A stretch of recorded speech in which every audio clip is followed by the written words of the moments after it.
हाँ, हो गया। मैं विश्वनाथ सिंह इस परिचर्चा का आयोजक रांची से आप सबका स्वागत करता हूं। जैसा कि आप सबको मालूम है, आज का हमारा विषय है पूंजीवाद प्लस समाजवाद बराबर मिश्रित अर्थव्यवस्था। यह हमारे देश में बहुत दिनों से चल रहा है। तो मैं श्री पंकज कुमार सिंह, जो हमारे साथ आईआईटी बीएचयू से जुड़े हुए हैं, उन उनको मैं आमंत्रित करता हूं और उनसे आग्रह करता हूं कि आज के विषय पर अपनी बातें रखें। बहुत बहुत धन्यवाद। मैं सभी पैनलिस्ट को नमस्कार करता हूँ। आज जो है आरंभ करने से पहले एक श्लोक हमें ध्यान आता है, जो महाभारत का बहुत ही प्रसिद्ध श्लोक है। उस पर मैं कहना चाहता हूँ कि यदा यदा हि धर्मस्य ग्लानिर्भवति भारत अभ्युत्थानम् अधर्मस्य तदात्मानं सृजाम्यहम् परित्राणाय साधूनां विनाशाय च दुष्कृतां धर्म संस्थापनार्थाय संभवामि युगे युगे। मैं डॉक्टर पंकज कुमार सिंह, आईटीबीएचयू से। आज का जो विषय है समाजवाद, धन पूंजीवाद, जाके जो है दोनों को मिश्रित करके जो है जो व्यवस्था लागू हो, उस पर मैं बात रखना चाह रहा था। मैं एक एक करके जो होता है उस पर रखूंगा बात कि आखिर समाजवाद क्या है और समाजवाद किस तरह से मूव करता है, और उसके बाद मैं पूंजीवाद पे आ जाऊंगा कि पूंजीवाद किस तरह से मूव करता है, और फिर फाइनली मैं देखूंगा कि मिश्रित व्यवस्था अगर होती है तो वो किस तरह से मूव करेगी। तो पहला मैं समाजवाद पे आता हूँ। समाजवाद पे अगर हम नाम लें तो एक बहुत ही प्रसिद्ध दल कहा जाता है, समाजवादी पार्टी कही जाती है। इसका ही हम चर्चा करेंगे अगर नाम से अगर हम आरंभ करते हैं। और फिर समाजवाद से हम जोड़ना चाहेंगे आम आदमी पार्टी को, और उसके बाद हम पार्टी की तो नहीं बात करेंगे, हम समाज को कैसे उसको जो व्यवस्थित किया जाता है उस पर आ जाते हैं। अब मैं व्यक्तिगत स्तर पर पहले आ जाता हूँ कि एक व्यक्ति जो है अपने परिवार के बीच रहता है, तो ये तो एक परिवार हो गया, परिवारवाद की भी बात होती है। उसके बाद ये समाज से जुड़ता है तो वो समाजवाद होता है। और समाज अगर वो किसी जाति से संबंधित है या किसी संप्रदाय से संबंधित है, तो उससे संबंधित वो समाज से जुड़ता है तो उसका वो समाज हो जाता है। उसके बाद अब दल पे आते हैं, जो पार्टियां बनती हैं, चाहे जो होता है आपका लोकतंत्र के तहत जो पार्टियां बनती है, जैसे हम ले लेते हैं समाजवादी पार्टी हो गई, चाहे बहुजन समाजवादी पार्टी कहें या आम आदमी पार्टी कहें, उसके बाद आप कहें भारतीय जनता पार्टी है। सभी की जो होता है, जब समाज का मूवमेंट की बात करते हैं और पार्टी का जो गठन होता है, वहाँ आइडियोलॉजी की बात होती है। आइडियोलॉजी पे निर्भर करता है सभी पार्टी का जो स्टार्टिंग होता है। जैसे समाजवादी पार्टी जब आरंभ हुई थी तो उस समय यही बात थी कि हर समाज वर्ग को लेके चला जाए, इस तरह से मूव किया जाए, और एक अच्छी सोच थी एक समाज को लेके चलने के लिए और ओवरऑल समाज को। लेकिन जहां तक हम देखें कि उसकी मूवमेंट जिस सोच से आगे बढ़ी थी, जिस आइडियोलॉजी से आगे बढ़ी थी, वो न बढ़ के वो मूव कर गई दूसरी तरफ, यादववाद की तरफ, मुस्लिमवाद की तरफ मूव कर गई और उसको प्राथमिकता देने लगी। और यही इसको जो है कमजोर करने का काम किया आइडियोलॉजी के मामले में जो समाजवादियों का है।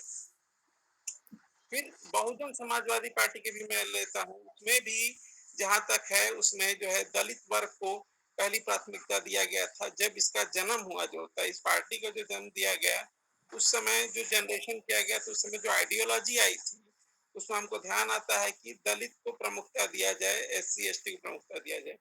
तो इस आइडियोलॉजी से इस समाज को लेके चल रहा है, पूरे देश के समाज को नहीं लेके चल रहा है, एक स्पेसिफिक ग्रुप के समाज को लेके चल रहा है। तो ये एक दूसरी सोच है। लेकिन बाद में यहाँ एक चीज और होता है, जब इसमें एंट्री होती है परिवारवाद की, और दूसरी एंट्री होती है जब अपने स्वार्थ की। हालांकि समाज का जो डिफिनीशन कहा जाता है, समाज जो बनता है वो कहीं ना कहीं स्वार्थ आधारित समूह बनता है। अब जैसे हमारा एक समूह है, जैसे यहाँ पे परिचर्चा का समूह है, यहाँ यहाँ हमारा क्या स्वार्थ है? यह भी एक समझ लीजिए कि समाज का पार्ट है, 4-10 लोग हैं यहाँ पे, तो एक समाज का पार्ट है। तो इस समाज में आखिर ऐसा क्या है, क्यों हम लोग जुड़े हुए हैं? कहीं न कहीं हम लोग जो होता है एक-दूसरे की बात जानना चाहते हैं, कुछ बातों को अपने जानकारी बढ़ाना चाहते हैं, कुछ न कुछ हमारे अंदर कुछ स्वार्थ है, जिसके तहत हम जुड़ना चाहते हैं, तो यही समाज है। एक छोटे पैमाने पे, बड़े पैमाने पे भी वही होता है, कहीं न कहीं स्वार्थ रहता है। लेकिन जब पार्टी स्तर पे समाज होता है, तो वो उसको ओवरऑल देखना चाहिए। पूरे देश की जाति संगत या फिर धर्म और सबको लेकर अगर चलता है, तो उसको सामाजिक पार्टी कही जाएगी और वो उसके हिसाब से देश चलाएगा, तो एक अच्छा कहेंगे, हर एक के बारे में सोचे। अब पूंजीवाद की बात करते हैं, क्योंकि समय बहुत कम है, मैं अपनी बात कम से कम समय में रखने का प्रयास करूंगा। पूंजीवाद की बात करते हैं। पूंजीवाद में जहां तक मार्क्स का सिद्धांत कहता है कि पूंजीवाद ये है कि जो काम करता है उसको निचले स्तर पे रखो, दबा के रखो, पूंजी को पहली प्राथमिकता रखो। पूंजी आनी चाहिए, पूंजी पर ही निर्धारित होना चाहिए सारे कर्तव्यों को। अगर पूंजी आ रही है कर्तव्य से, तो वो व्यक्ति महत्वपूर्ण है, अन्यथा वो महत्वपूर्ण नहीं है। अब इसी के तहत जैसे पूंजीवाद, वर्तमान में जो पूंजीवाद इस समय चल रहा है, जहाँ तक देखें, हालांकि आइडियोलॉजी पे मैं बहुत ज्यादा नहीं जाऊंगा। जो आइडियोलॉजी बीजेपी की है वो पहले भी वही थी। हाँ, अपना हिंदुत्व का हो गया या फिर भारतीय जनता पार्टी का जो अपनी आइडियोलॉजी है, जो कि अपना राष्ट्र हित को सोचना, इसके साथ उसने जो आइडियोलॉजी बढ़ाई है, पूंजीवाद को जोड़ा इसने, और दूसरी जो होता है विकासवाद को जोड़ा, ये सब ठीक है।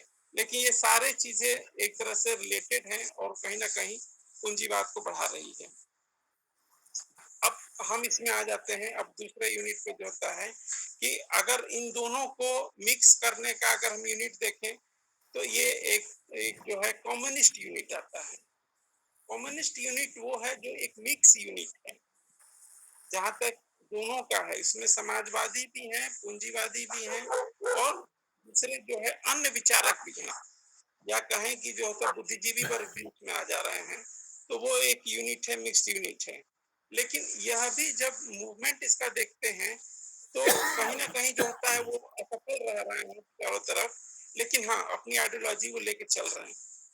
लेकिन अब मैं कहूँ कि समाजवादी भी जो होता है फेल्योर कर रहा है, और जो होता है आप दूसरे कहें कि कम्युनिस्ट भी फेल हो रहा है। इसमें कारण क्या है? और ये बहुजन समाजवादी पार्टी अगर कहें जो सोच लेके चली थी, लेकिन अब वो डाइवर्ट हो रही है जो होता है अपोजिट चीज में। अगर हम कहें तो, अगर कहें उसको जो होता है इसमें आपको निचले स्तर पे अगर लेके चलें, आपको जो है दलित को लेके चलते हैं। अब ये जोड़ने की बात कर रहे हैं, दलित और आपके जो होता है उच्च में अगर कहें तो जो होता है ब्राह्मणों को जोड़ने कह रहे हैं। तो इन दोनों का आपस में कट्टर विरोध है, वो अभी से नहीं, सैकड़ों सालों से है विरोध। तो ये विरोध, दो विरोधियों को जोड़ने का, तो ये अपनी जो होता है जो बेसिक जो आइडियोलॉजी है उसके उससे अलग जा रही है। तो समाजवादी अपनी आइडियोलॉजी चेंज कर रहे हैं, और ये एक तरह से देखा जाए तो सही नहीं है पार्टी आइडियोलॉजी के हिसाब से। अब मैं एक चीज और शेयर करूंगा कि आखिर दोनों में लाभ क्या है। मैं इस पे थोड़ा सा दूंगा कि आखिर समाजवादी अगर है तो क्या हो रहा है, और अगर पूंजीवादी है तो क्या हो रहा है। समाजवादी अगर लोगों को लेके चलता है कि स्पेसिफिक यूनिट को लेके चल रहा है, वो पूरे देश को नहीं लेके चल रहा है। अगर वो पूरे देश के समाज को लेके चले तो अच्छा है। लेकिन दूसरी तरफ एक और सोच उनमें विकसित होती है, वो कि दोनों में है, हम कहेंगे पूंजीवाद और समाजवाद दोनों में है, एक मानसिकता और बढ़ रही है। वो है जो होता है काम के प्रति रुचि कम रखना, धन के प्रति रुचि ज्यादा रखना, अर्थात निकम्मापन और मुफ्तखोरी। ये दो चीजें जो होता है ये दोनों ही यूनिट बढ़ाती है। समाजवाद इस बेसिस पर बढ़ाता है कि हमारे सामाजिक ग्रुप का व्यक्ति है तो वो निकम्मा रहे और चाहे मुफ्तखोर रहे, उसको सब छूट है। लेकिन अगर यही दूसरे समाज का व्यक्ति मिल जाता है, अगर निकम्मा है और जो होता है कामचोर है, तो उसको जो होता है, उसको निचले स्तर पर रख देते हैं। तो ये समाज की अपनी-अपनी सोच है, एक समाज दूसरे समाज पे हावी होता है, इस तरह से ये काम करता है। लेकिन जब देश की डेवलपमेंट की बात आती है, तो वहाँ वो काम नहीं कर पाता है एक समाजवादी, जितना काम करता है एक पूंजीवाद। पूंजीवाद में बहुत दूर नहीं जाऊँगा, मैं ब्रिटिशर्स वाले काल में चलता हूँ, तो वहाँ जो होता है पूंजीवाद हावी था। मैं एक तरफ चला जाता हूँ जो होता है उनके कार्यशैली पे जाता हूँ, तो ठीक है, वो लेकिन लोगों को प्रताड़ित करते थे और प्लस अगर देश का विकास होगा, यानी कि डेवलपमेंटल प्रोसेस हाई लेवल पे होता था। आज भी उसके कंस्ट्रक्शंस की तारीफ होती है। पिछले कई वर्षों से जो कंस्ट्रक्शन नहीं हुए, उसके तुलना में पिछले जो कंस्ट्रक्शंस पहले के हुए हैं, 70-80 साल से पहले के जो कंस्ट्रक्शंस हुए हैं, उनकी बहुत ज़्यादा तारीफ होती है। क्यों? क्योंकि उनका मेन सोच जो है पूंजीवाद था। पूंजी बढ़ाना है किसी तरह से, पूंजी बढ़ेगा तब जब मजबूती आएगी देश में। मजबूती आएगी तब जब कंस्ट्रक्टिव वर्क होंगे हाई क्लास के। ये है आपका जो है पूंजीवाद का लाभ। समाजवाद का लाभ है लोगों को आराम मिलता है, जो उस वर्ग के समाज के हैं। दूसरे वर्ग के समाज के लोगों को लाभ नहीं मिलता है, उनको तकलीफ मिलती है। तो ये तो दोनों चीज में जो था डिफरेंस। लेकिन अब हम ये एक तय करते हैं कि एक देश एक सुचारू रूप से चलने के लिए या एक व्यवस्था सुचारू रूप से चलने के लिए हमें क्या चाहिए? मिश्रित व्यवस्था। अब मिश्रित व्यवस्था में क्या होना चाहिए? अब समाजवादियों का भी लेवल तय होके और पूंजीवादियों का भी लेवल तय होके एक जब वो लेवल पूंजी समाजवाद जब एक लेवल पे जाता है कि वो दूसरे समाजवादियों को परेशान करता है या दूसरे समूह को परेशान करता है, वहां पूंजीवाद को रेस्ट्रिक्ट करना चाहिए, पूंजीवाद आके उसको रोके। तो यहाँ पे है समाजवाद को रोकने की बात हो रही है। अब आ जाते हैं पूंजीवाद। पूंजीवाद की क्या रहनी चाहिए? पूंजीवाद को कहाँ रोकना चाहिए?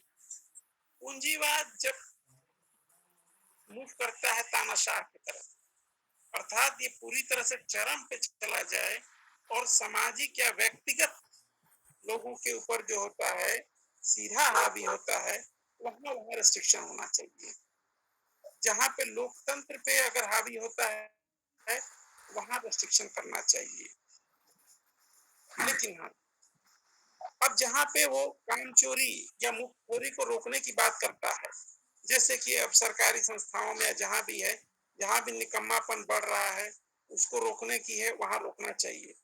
लेकिन जब सरकारी तंत्र की जो होता है मजबूत करने की बात है, वहां पूंजीवाद का ये नहीं दायित्व बनता है कि उसको जो होता है किसी व्यक्तिगत समूह को दे दे, उसको ये भी नहीं शोभा देता है।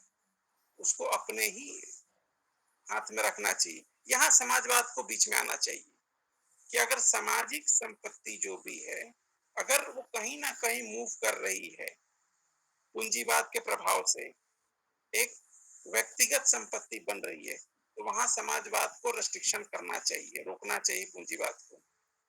तो ये चीजें हैं जो मेंटेन होनी चाहिए। सभी का जो है दायरा निश्चित होना चाहिए। यदि दायरा निश्चित होगा तो देश भी डेवलप करेगा, लोग भी खुश होंगे और कहीं ना कहीं हम सभी के लिए अच्छा रहेगा। अब मैं अगर बहुत ज्यादा ना जाऊं, मैं अगर एक सिंपल सा उदाहरण ले लूं जो होता है वर्तमान में जो होता है सबसे बड़ा जो अभी देखा जा रहा है, कोरोना पीरियड है, बहुत ज्यादा लोगों को कोरोना हुआ और उस पर मैं थोड़ी सी बात करूंगा, थोड़ा सा बस 1-2 मिनट में मैं बात अपनी समाप्त करूंगा। इसमें एक यही है कि अगर आप ध्यान दीजिए कि कोरोना जब स्टार्ट हुआ 2019 की बात कही जा रही है, जब स्टार्ट हुई है, कोविड-19 का नाम आया था, कोरोना वायरस 19 की बात आई थी। उस समय फिर मार्च में जो होता है हमें ध्यान आया कि लॉकडाउन हो गया, बहुत ही अच्छी अच्छी चीजें की गई। हम सम्मान करते हैं आदरणीय प्रधानमंत्री जी का, नरेंद्र मोदी जी का, जो अपने पूरी जो होता है बौद्धिक क्षमता लगा के और जो होता है उस तरह से उन्होंने काम किया और काफी हद तक लोगों को बचाया इसमें जो होता है। और उसको लॉकडाउन नहीं करते तो शायद कई समस्याएं पैदा हो जाती। लेकिन चलिए हम वहां से मार्च 2020 पे हम छोड़ देते हैं। चलिए वहां तक ठीक रहा, उसके बाद धीरे धीरे आगे बढ़ता गया। आज हमारा है जुलाई 2021। तो मार्च 2020 से जुलाई 2021 में आ गए, यानी कि लगभग 1 साल 4 महीने हो गए। अब मैं बात कर रहा हूँ इस बीच में क्या क्या हुए। इस बीच में पश्चिम बंगाल का इलेक्शन भी हुआ, तमाम जो होता है उतार चढ़ाव हुए, सब कुछ हुआ। अगर ये रूल एंड रेगुलेशन सब चलता रहता, अगर कहीं ना कहीं अगर इसको और कड़ाई से किया जाता, तो जो ये डेथ रेट बढ़ा था इस बीच में उसको कंट्रोल किया जा सकता है। चलिए डेथ रेट की बात करते हैं, अब हम पूंजीवाद की बात करते हैं। यहाँ पूंजीवाद कहाँ है फिर? पूंजीवाद कहीं तो घुसा होगा पिछले 1.5 साल से। अगर इस बीच में गैप में है तो कहीं ना कहीं तो पूंजीवाद आया होगा। अब पूंजीवाद की हम बात कर लेते हैं। पूंजीवाद कब एंटर किया? Research line. रिसर्च लाइन में क्या हुआ? रिसर्च लाइन में दवाइयां बनी तरह तरह की, मार्केट में आई, फेल हुई, लोग मरे, कुछ हुआ, ये हुआ, लेकिन दवाइयां बिकी बड़े स्तर पे। पूंजीवाद अपना लाभ निकाला उसमें से, अलग अलग दवाइयां लेके आया जो होता है। इसके बाद आया वैक्सीन यूनिट की बात आई, वैक्सीन तैयार हुआ। वैक्सीन में ही पूंजीवाद खूब कमाया, बहुत कमा रहा, अभी भी ले रहा है, ऐसा नहीं है, चल रहा है, बड़े बड़े पैमाने पे चल रहा है पूंजीवाद का रोल जो होता है। तो ठीक है, यहाँ पे समाजवाद का रोल होना चाहिए था, कहीं ना कहीं रेस्ट्रिक्ट करना चाहिए था, लेकिन हमारा समाजवाद स्वार्थवाद तक ही सीमित हो गया है, यही शर्म की बात है। अगर ये स्वार्थवाद या भयवाद के तक सीमित नहीं रहता तो शायद यह अपना काम करता इससे, लेकिन यह अपना काम नहीं कर पा रहा सुचारू रूप से। यही एक प्रमुख कारण है जो कि यहाँ पे जो होता है पूंजीवाद अपनी चरम सीमा क्रॉस कर रहा है और समाजवाद अपना जो है रोना रो रहा है केवल बस। अब जहां तक मैं देख रहा हूँ जो होता है, अगर इस समय अगर समाजवाद सही तरह से अगर स्टैंड करता है तो शायद देश ज्यादा खुश रहता, लेकिन ऐसा हुआ नहीं। समाजवाद अपनी राह चल रहा है, देश से उसे कुछ लेना देना नहीं है। हो सकता है वो अपना लाभ ले रहा हो दूसरी तरीके से, क्योंकि जब पूंजीवाद का शासन होता है तो निश्चित ही जितने भी छोटे मोटे लोग रहते हैं या आसपास के जितने भी जो अनावश्यक चीजें हैं उनको वो प्रलोभन के द्वारा या भय के द्वारा उसको नियंत्रित करता रहता है। तो हो सकता है उसके प्रभाव में, लेकिन हाँ, अब यहाँ देश का क्या हो रहा है, देश के लोगों का क्या हो रहा है, अगर हम देखें तो देश के लोगों का, जहां तक देखें कि पूंजीवाद की वजह से बाजारीकरण और एफडीआई की बात हो रही, फॉरेन डायरेक्ट इन्वेस्टमेंट की बात हो रही है, वो भी बहुत बढ़ गया है। मैंने देखा था भाई, आदरणीय संचालक जी जो है विश्वनाथ जी ने अपनी बात रखी थी एक बार हमारे सामने जो है कि पूंजी बहुत आ रहा है देश में। तो पूंजी आ कहाँ से रहा है? कोई एहसान थोड़ी कर रहा है। एफडीआई आ रही है, फॉरेन डायरेक्ट इन्वेस्टमेंट आ रहा है, और कहीं ना कहीं ये जो होता है जो आ रहा है वो कहीं ना कहीं अ, देश को तो मजबूत करेगा, कंस्ट्रक्टिव में बहुत मजबूती आएगी, हम ये नहीं कहेंगे, बहुत मजबूत आएगा, कहीं ना कहीं जो होता है ये चीजें जो होता है मजबूत करेगी। लेकिन जहां तक समाजवाद या व्यक्ति पर निर्भर अगर कहें तो वहां पे वो जो होता है कहीं ना कहीं कष्टदायक रहेगा। अब एक चीज और बड़ी स्पष्ट रूप में कही जाती है कि पूंजीवाद आखिर कर क्या रहा है, और जो होता है लोग इस बीच में लोग बोलते क्यों नहीं है, लोग क्या बोलेंगे? क्योंकि यहाँ समाजवाद को रेस्ट्रिक्ट कर दिया जाता है, जब पूंजीवाद पूरी तरह से शासन में रहता है तो उनका रोल खत्म कर दिया जाता है, या यूं कहें कि एक तरह से अगर हम दूसरे टर्मिनोलॉजी में कहें कि स्वतंत्र विचारवादियों को रेस्ट्रिक्ट कर दिया जाता है, और देखा जाए तो स्वतंत्र विचारक को प्राथमिकता दी जाती है, स्वतंत्र विचारक कहीं ना कहीं जो होता है रेस्ट्रिक्ट किए जाते हैं। ये खूबी होती है आपको जो होता है पूंजीवाद में। लेकिन समाजवाद में क्या है? समाजवाद में आप अपनी बात कह सकते हैं, सीधे मुखिया से कह सकते हैं, किसी से भी कह सकते हैं, और अपनी बात के हिसाब से आप जो आंदोलन भी कर सकते हैं, जो भी करना चाहते हैं उसको, लेकिन ये सब पूंजीवाद अलाउ नहीं करता। पूंजीवाद केवल पूरा ध्यान पूंजी पर रखता है, पूंजी पे ही उसका जो है पूरा ध्यान रखता है, समाज या व्यक्तिवाद की बात नहीं करता। अब मैं एक और मैं बात उठाता हूँ इस समय जो होता है, देखा जाता है, कहती हैं कई जो होता है पार्टियां जो है कि "भाई हमारे लोग वो टूट के चले गए उधर"। तो समाज का प्रॉब्लम क्या है? समाज एक व्यक्ति से तो बनता नहीं है। समाज कई लोगों का समूह होता है। जब कई लोगों का समूह रहता है तो सभी की अपनी अपनी मनोदशा होती है, अपना स्वार्थ होता है, अपनी जो होता है पारिवारिक समस्याएं हैं वो है उसको देखते हैं, अपनी जो मूल समस्याएं हैं उसको भी ध्यान रखते हैं। इन सब को ध्यान देते हुए एक समाज मूव करता है। कहीं ना कहीं वो प्रभाव में पड़ता है भाई। पूंजीवाद अपने तरीके से अगर प्रभाव डालता है तो वो टूटेगा ही, क्योंकि ये झुंड है ना। पूंजीवाद झुंड पे नहीं मूव करता है। पूंजीवाद एक यूनिट या एक सिंगल यूनिट मूवमेंट होता है पूंजीवाद का। अब बाकी सब जो होता है, अब मैं उस पे बहुत ज्यादा नहीं कहूँ क्योंकि वो थोड़ा सा लीक से हट के होगा। सच्चाई तो बहुत कुछ है, सब लोग जानते हैं, कोई कुछ बोलना नहीं चाहता है, हम भी जानते हैं, हम भी नहीं बोलना चाहते हैं, लेकिन अब इस विषय पे अनुरोध किया गया तो मैं इस विषय पे बोला। और इस विषय पे बस अंत में हम यही कहेंगे कि जो होता है, हम कहीं ना कहीं अपने जो होता है, अगर राष्ट्र हित या देश हित या जो भी है लेके जो चलते हैं, अगर आप दल भी चला रहे हैं तो आपका उद्देश्य देश हित ही होना चाहिए। अब मैं एक एक उदाहरण बड़ा अच्छा देना चाहता हूँ। आम आदमी पार्टी की बात मैं करता हूँ। आम आदमी पार्टी को जो जो इस आइडियोलॉजी से मूव किया, ये ना समाज की आइडियोलॉजी से मूव किया, ना पूंजीवाद की आइडियोलॉजी से मूव करना, ना कम्युनिस्ट के मानसिकता से मूव किया। इस ये मूव किया आम आदमी पार्टी। आम आदमी की मूल समस्याओं पे आधारित इसने अपनी आइडियोलॉजी बनाई और मूव किया। उसके बाद ये क्या आया, जैसे ही शासन में आया उसने क्या किया, अगर मैं देखूं तो ये पहला काम इसने किया, जितने भी मंत्रीगण थे उनकी सैलरी पर ध्यान आया उसको। सैलरी इसने हाइक किया, और इस हाइक करने की वजह से पूरे देश में जितने भी थे सबकी सैलरी हाइक हो गई। आया मुद्दा तो लेके आया आम आदमी का, लेकिन फिर अपना स्वार्थ उसमें घुसा दिया उसने।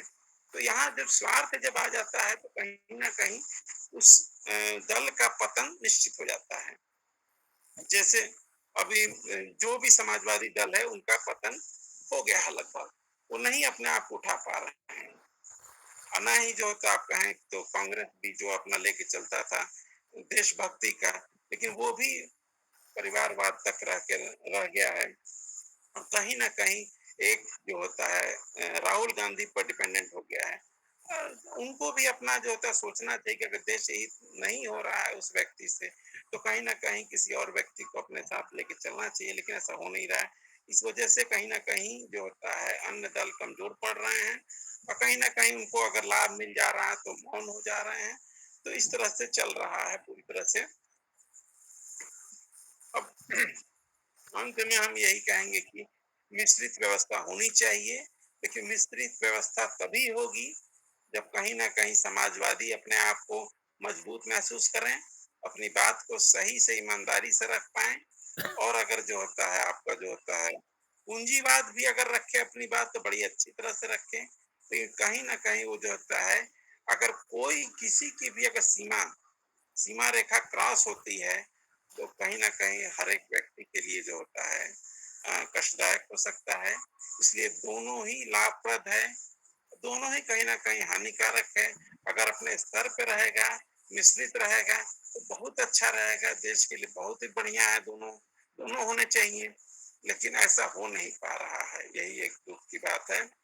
इसी के साथ हम अपनी बात को विराम जो होता है एक श्लोक से करना चाहते हैं। ओम सर्वे भवन्तु सुखिनः, सर्वे सन्तु निरामया, सर्वे भद्राणि पश्यन्तु, माँ कश्चित् दुर्भाग् भवेत्। ओम शांति शांति शांति। धन्यवाद। धन्यवाद। अब मैं श्री कृष्णा प्रताप सिंह जी से आग्रह करता हूँ कि आज जो आपने बहुत अच्छी व्याख्या की थी समाजवाद और साम्यवाद में मूल अंतर के साथ, अगर संक्षेप में उसको भी बताते हुए आज के मूल विषय पर बताते तो हम लोग आभारी रहते आपके। जी हाँ, आज जो मिश्रित अर्थव्यवस्था का इस पैनल में चल रहा है, और आप लोगों ने मुझे अवसर दिया, मैं आप लोगों का बहुत बहुत आभारी।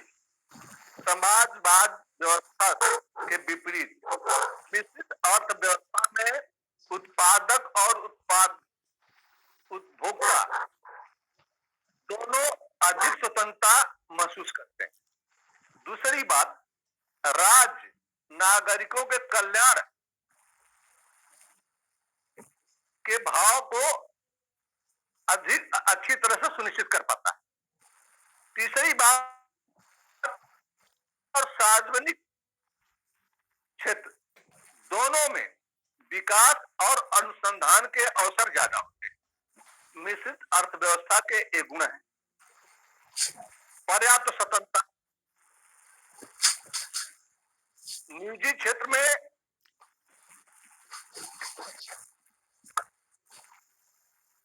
व्यवसाय सरकार पर्याप्त स्वतंत्रता देती है कुछ उपबंधों के साथ। इसमें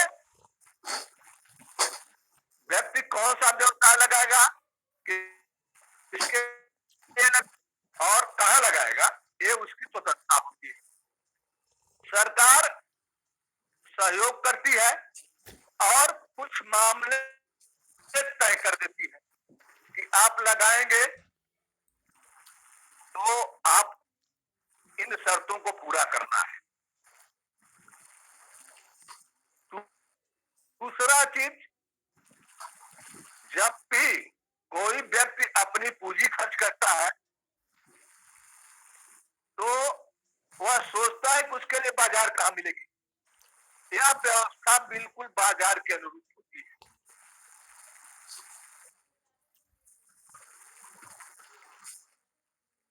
और निजी लाभ के भाव होते हैं, लेकिन सरकार का नियंत्रण होने की वजह से वह एक निश्चित सीमा से ज्यादा लाभ नहीं ले सकते। कार्यकुशलता, जब निजी क्षेत्र के व्यवसाय शुरू होते हैं सार्वजनिक क्षेत्रों में, तो वह उन्हीं व्यक्तियों को कार्य देती है जो कार्यकुशल हो, और प्रतिस्पर्धा के रूप में अन्य लोग कार्यकुशल होते हैं, उनकी कार्यकुशलता में वृद्धि होती है, उत्पादन में वृद्धि होती है। यहाँ किसी वर्ग को सार्वजनिक क्षेत्र के रूप में सोचा किया जा सकता, काम किया न किया, लेकिन निश्चित अर्थव्यवस्था में आपके कार्य की मात्रा सुनिश्चित है। आपको उतने घंटे मनोयोग से कार्य करने भी पड़ेंगे, और जब मनोयोग से आदमी कार्य करेगा तो निश्चित ही उत्पादकता बढ़ेगी, और उत्पादकता बढ़ने से देश और समाज दोनों का आर्थिक विकास तीव्र गति से होता है।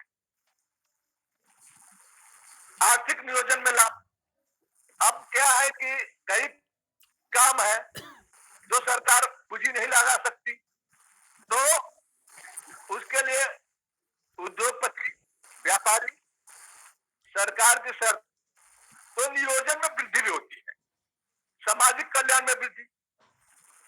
निश्चित ही जब उद्योग लगेंगे, ज्यादा मात्रा में जो है उत्पादन होगा, ज्यादा बिक्री होगी, तो सरकार को कई तरह से कई प्रकार के टैक्स मिलते हैं, जिससे कल्याणकारी कार्य सरकार करती है।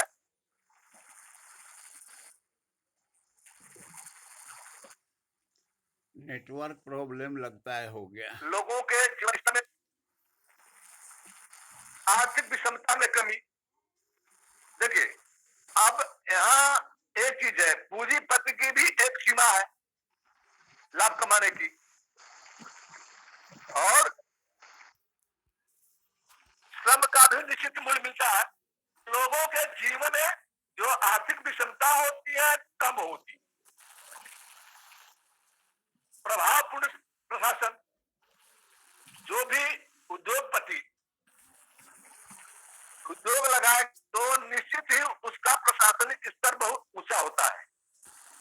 आपने बायोटेक कंपनी को मान लीजिए, निजी क्षेत्र निजी पूंजी लगी उसकी, लेकिन अनुसंधान किया, शोध किया, तो और पैसा भी कमाया, जन कल्याणकारी योजना भी गवर्नमेंट ने उसको निश्चित कर दिया, आपको पैसे में आपको वैक्सीन देनी है, लेकिन जो इसके लाभ हैं, देख रेख या सरकारों के भ्रष्टाचार की वजह से वही उतने सारे अवगुण भी हो जाते हैं इसके।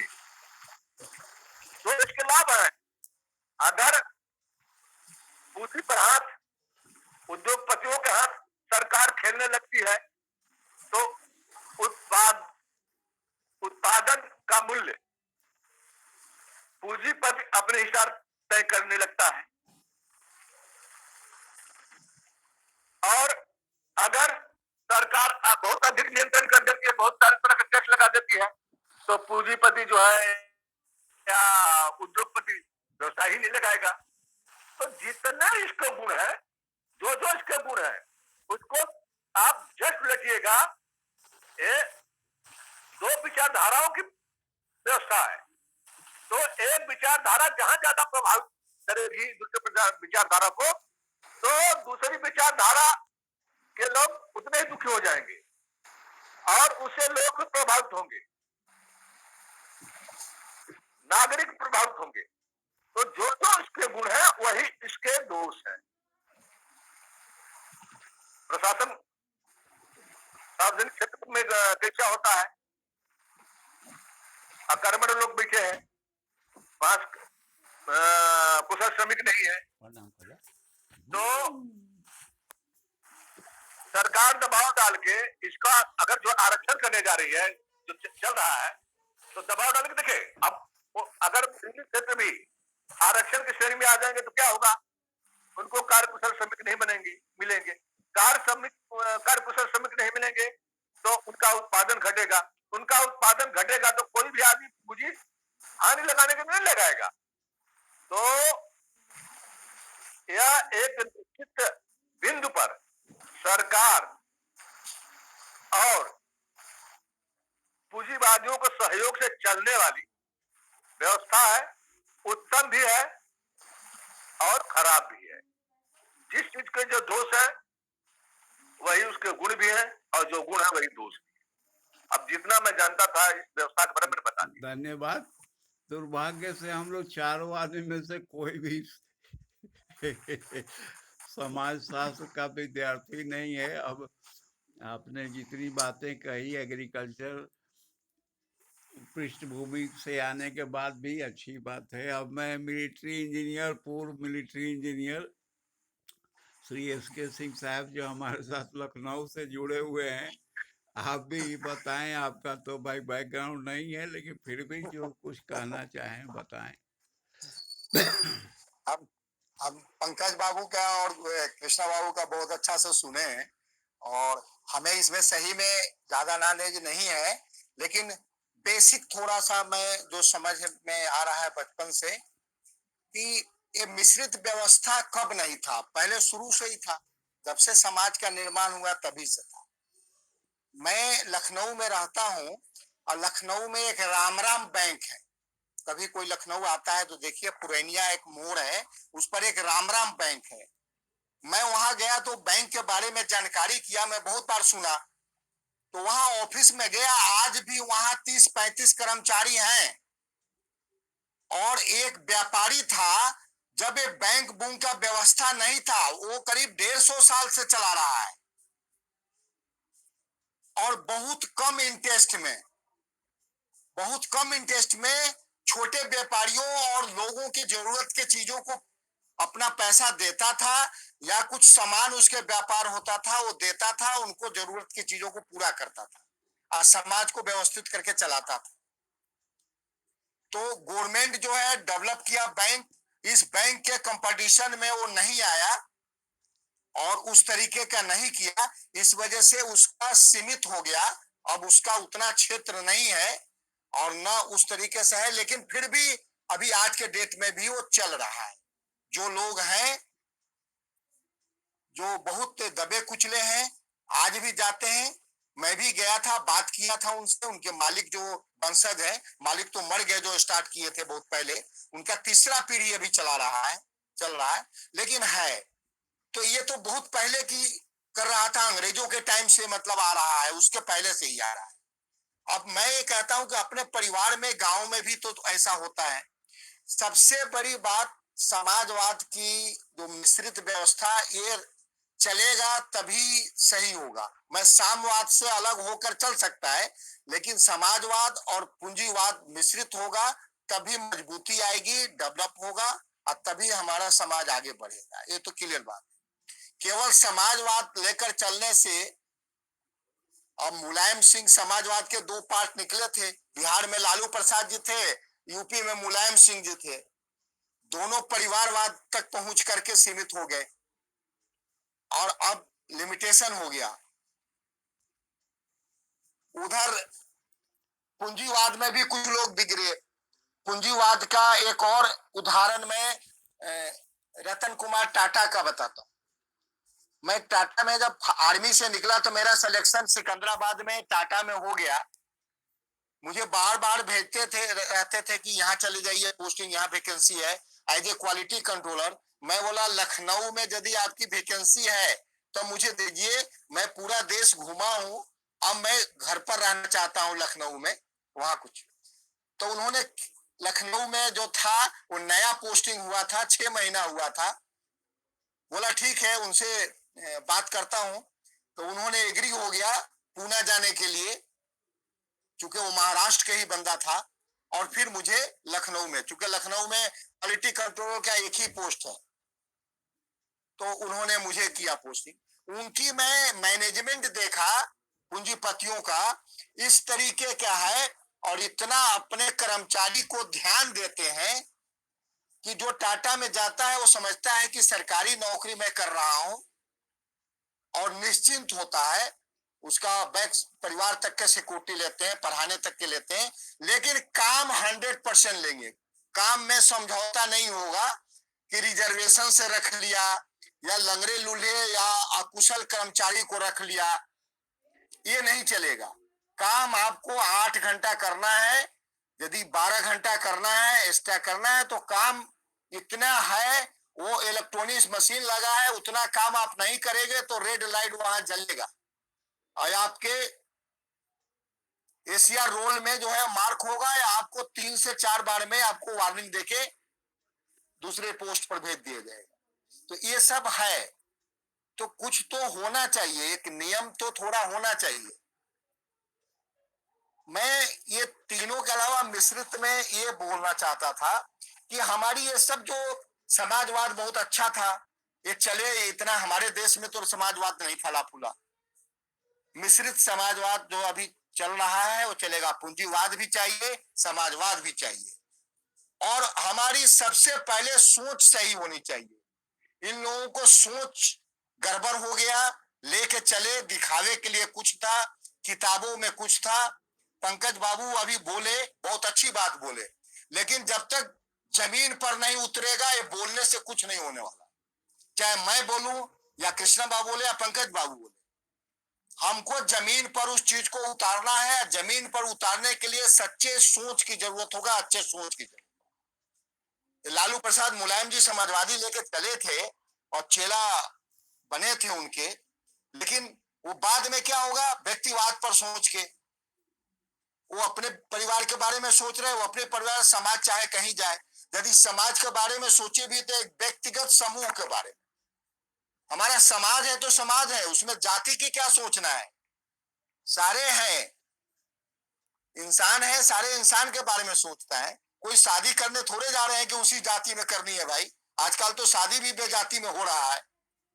तो समाज में हम जब बैठे ऐसे पोस्ट पर और ऐसे जगह पर जहां से सबको हमें देखना है, तो सबको हमको एक नजर से देखना पड़ेगा और सोच सही रख के देखना पड़ेगा, तो हम आगे बढ़ेंगे। ये यदि मिश्रित भी चल रहा है, जैसे भाजपा गवर्नमेंट चल रही है, अब इसमें कुछ बुराइयां आ रही है, सब अच्छाई नहीं होगा, कुछ बुराइयां होगा, बट है कि परसेंटेज कितना अच्छाई है।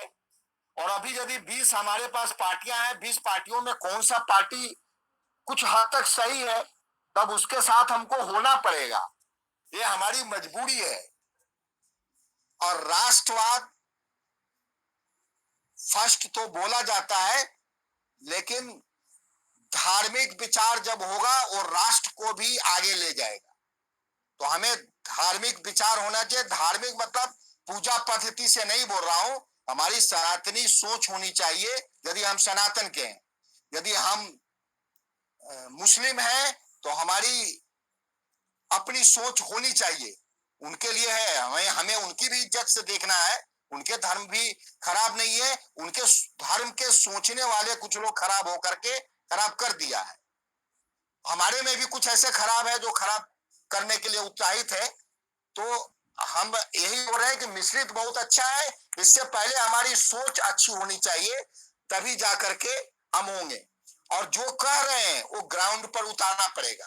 केवल कह करके हम अच्छे बन सकते हैं, अच्छे बोल सकते हैं, शब्दों की पकड़ हो सकती है, ऐसे अच्छे शब्द को हम सुशोभित कर सकते हैं, भाषा लिख सकते हैं, लेकिन समाज को प्रेरणा देने वाला वही होगा और उसी का नाम आएगा, वही अच्छा लीडर बनेगा जो सोच को ग्राउंड पर सही तरीके से सही समय पर उतार पाता है।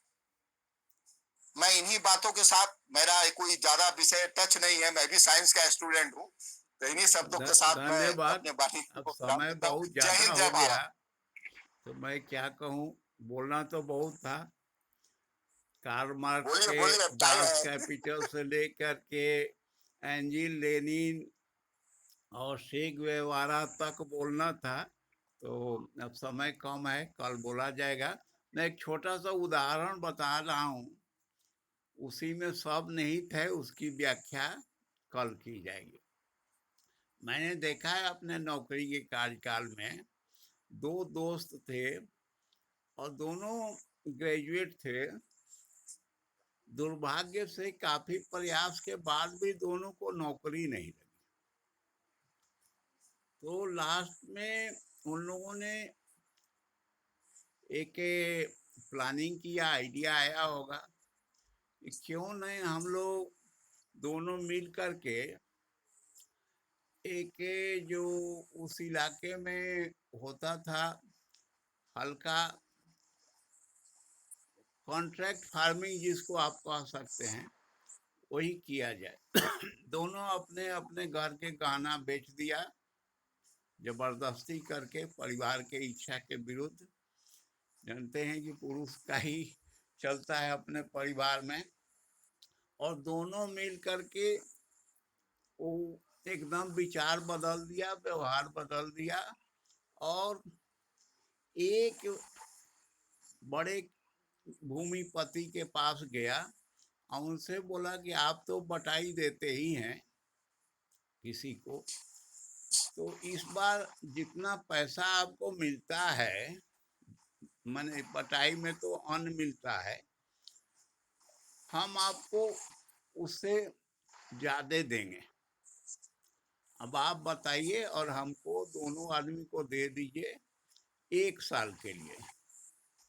तो उन्होंने जोड़ जाड़ करके बताया, भाई ईमानदारी से 10% टीवी जोड़ दिया और ये एडवांस उनको दे दिया कि आप ले लीजिए। 1 साल का पैसा 2 फसल का होता है, ये धान और गेहूं का। और वो ट्रैक्टर वाले से गोर हाथ पड़ करके वहाँ से ट्रैक्टर लिया, कहीं से सब बहुत अच्छी खेती किया और अच्छा फसल भी हुआ, क्योंकि सारा पैसा तो दे चुका था। उसके बाद वो अगला फसल गेहूं भी लगाया, उससे भी अच्छा मिला, और ये बात चर्चा का विषय हो गया पूरे इलाके में। तो अगले साल उसको 35 एकड़ मिल गया। और उधारी, पूंजीवाद में आप समझते हैं कि उधारी बहुत चलता है और मार्केट भी चाहिए, उसको सब जगह इज्जत होने लगा और 3500 एकड़ में बढ़िया खेती किया और रिटर्न लोगों को अच्छा दे दिया। और यही है पूंजीवाद, और इसमें समाजवाद भी आएगा। तो कल मैं इसकी व्याख्या करूँगा। और एकदम से आज समय ज़्यादा हो गया है, जो हम लोग चारों व्यक्ति जिसकी कोई पृष्ठभूमि नहीं थी, बोलें, कुछ बोलना चाहते हैं कृष्णा बाबू, बोलें। तो मैं समाप्त करूं। कुछ बोलना चाहते हैं जी, कृष्ण आज बाबू?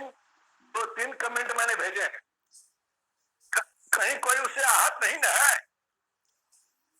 नहीं, आप 2-3 टिप्पणियां मैंने आपने भेजी हैं। आपने तो कटु सत्य लिखा है। सत्य से लोग अगर आहत भी हो जाएं तो कोई बड़ी बात नहीं है, उससे घबराना नहीं चाहिए। चलिए, बहुत अच्छा लगा। हमें तो आपके जितने जितने कमेंट्स हैं हमको पढ़ करके बहुत अच्छा लगा। वो बहुत अच्छा लगा, कृष्णा बाबू के है, चाहे भाई साहब का है, अगर रतन बाबू का है, सब लिखने में अगर सबके सही विचारों की सही सम्मान बात करनी चाहिए। बोलने से कुछ लोग आहत भी हो जाएं, उनकी भावनाएं आहत भी हो जाएं, तो चिंता नहीं करना चाहिए। हम लोग इस एज में पहुंच गए हैं। हाँ, उसमें व्यक्तिगत स्वार्थ नहीं होना चाहिए। अब कोई व्यक्तिगत कुछ स्वार्थ माना नहीं था, बहुत अच्छा था। अब कल हम लोग बात करेंगे। सब लोग आए, सभी का धन्यवाद, आभार। जय ठीक है। हिंद, जय भारत। नमस्कार, नमस्कार, सभी को प्रणाम।